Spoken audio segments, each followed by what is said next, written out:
Hello, I'm Victoria Brown, and welcome to Cafe Latte Chat. Today, our topic is on plastics and the environment.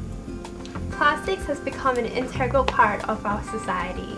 From plastic containers to plastic bags, hospital IV bags, we can't live without plastics. However, we don't really stop to think about how plastic affects our environment.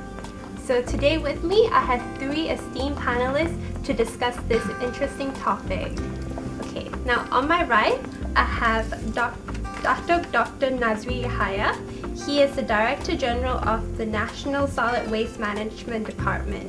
This will be under the Ministry of Urban Wellbeing, Housing and Local Government.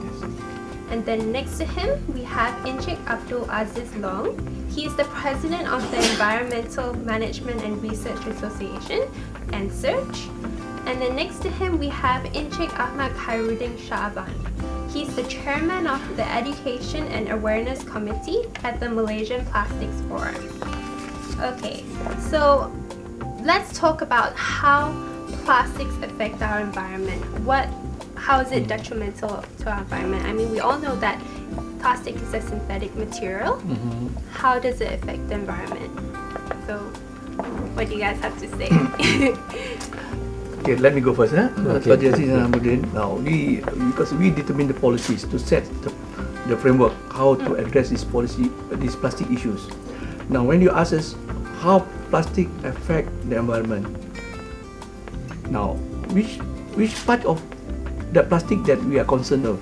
Is it when you discuss about resource issue, because as you said it's synthetic, but some plastic is also biodegradable, come on from starch issues. So we're talking about resource issues, treatment or disposal issues, or is it just the waste issues? These two different things, you need different types of program activities to handle. So at that one I can start the ball rolling, because our colleague here is looking into different things. When we say resource, okay, you want to reduce the plastic.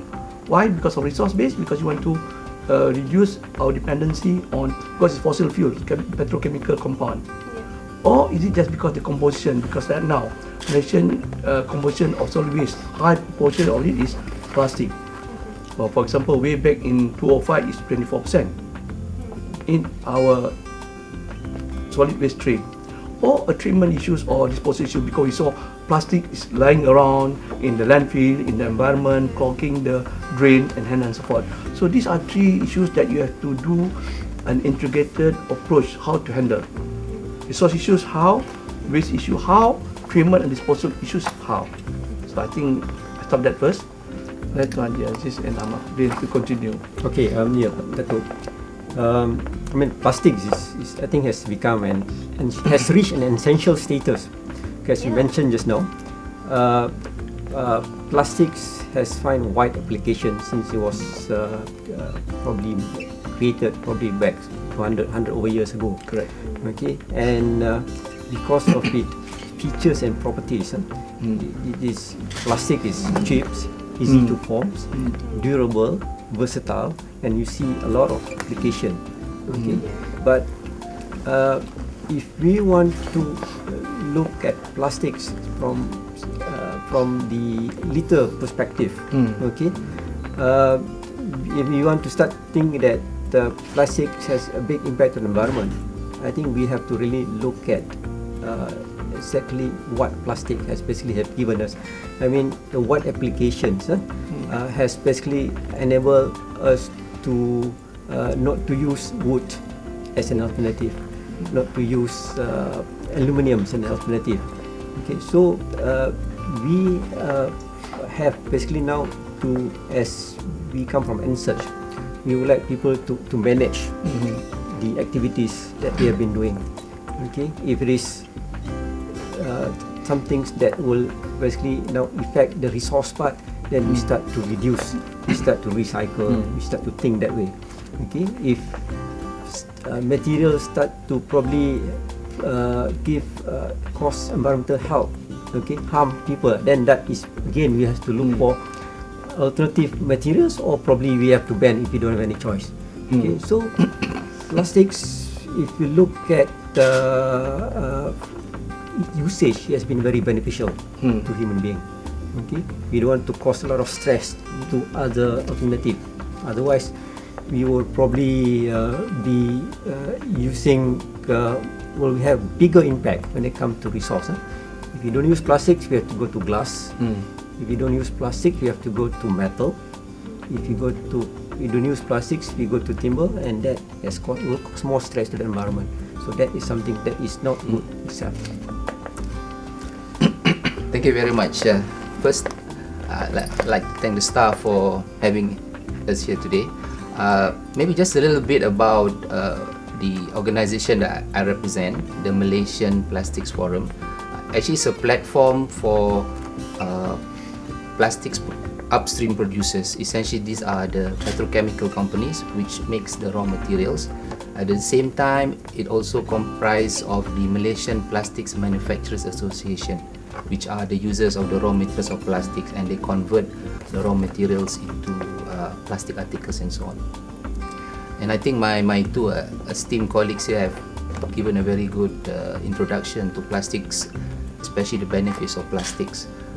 Ourselves being an industry platform, currently we are doing a lot of education and awareness program, especially on plastics.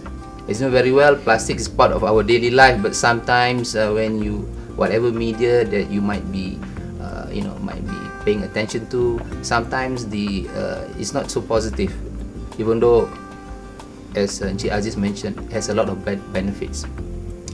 So some of the programs that we have, actually we have a lot of program, including we have one pamphlet here which we call Plastics and the Environment.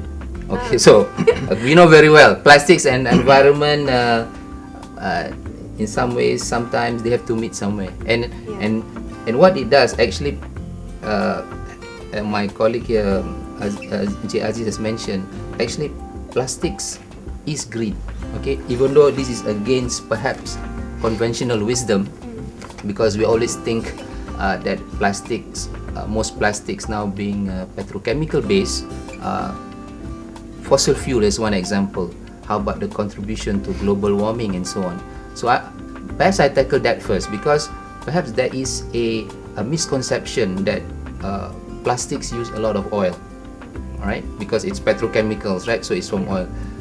We have information here that we have from a number of organizations, including independent consultants and so on. If you look at the amount of oil that's used for plastics, that's only about 4%. 4%, alright? If you take all chemicals, it's only 8%. So I think it's no second guess to say that what are the largest consumers of oil? Transportation, use a lot of fuel, petrol, diesel and so on. So that's about 42% or 45%. Then the other use of oil would be for energy.